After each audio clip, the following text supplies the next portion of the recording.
ஹார்ட்டில் பிரச்சனை இருக்கக்கூடியவங்க, பக்கவாதம் பிரச்சனை இருக்கக்கூடியவங்க, கண்ணில் பிரச்சனை இருக்கக்கூடியவங்க, ப்ரெஷருக்கு மாத்திரை சாப்பிடக்கூடியவங்க, கெட்ட கொலஸ்ட்ராலுக்கு மாத்திரை சாப்பிடக்கூடியவங்க, ஃபேட்டி லிவருக்கு மாத்திரை சாப்பிடக்கூடியவங்க, தைராய்டுக்கு மாத்திரை சாப்பிடக்கூடியவங்க, கிட்னி பிரச்சனைக்கு மாத்திரை சாப்பிடக்கூடியவங்க, காலில் ஆறாவது புண்ணுக்கு மாத்திரை சாப்பிடக்கூடியவங்க, நீங்கள் எல்லாருமே இன்னையிலிருந்து கண்டிப்பாக நீங்கள் சாப்பிடக்கூடிய மாத்திரைக்கு கூட இந்த காய்கறியும் கண்டிப்பாக உங்கள் உணவில் சேர்க்கணும். ஏன் அப்படின்னா இந்த காய்கறியில் நைட்ரிக் ஆக்சைடு அப்படின்னு ஒரு முக்கியமான சப்ஸ்டன்ஸ் இருக்கிறத கண்டுபிடிச்சிருக்காங்க.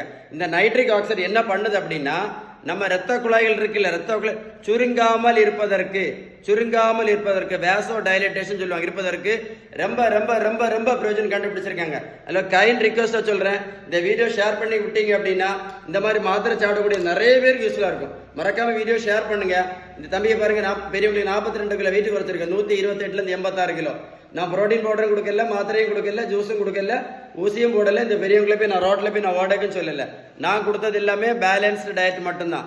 நான் சொன்ன இன்ஃபர்மேஷன் உங்களுக்கு யூஸ்ஃபுல்லா இருக்கும்னு நினைக்கிறேன். யூஸ்ஃபுல்லா இருந்துச்சுன்னா கமெண்ட்ஸ்ல மறக்காம YES டைப் பண்ண மறந்துடாதுங்க. எதை மறந்தாலும் லைக் பண்ணி ஷேர் பண்ண மறந்துடாதுங்க. எதை மறந்தாலும் பேலன்ஸ் டயட் மறந்துடாதுங்க. எதை மறந்தாலும் லைக் பண்ணி ஷேர் பண்ணீங்கன்னா இந்த காய்கறியை கண்டிப்பா மறந்துடாதுங்க. Stay tune.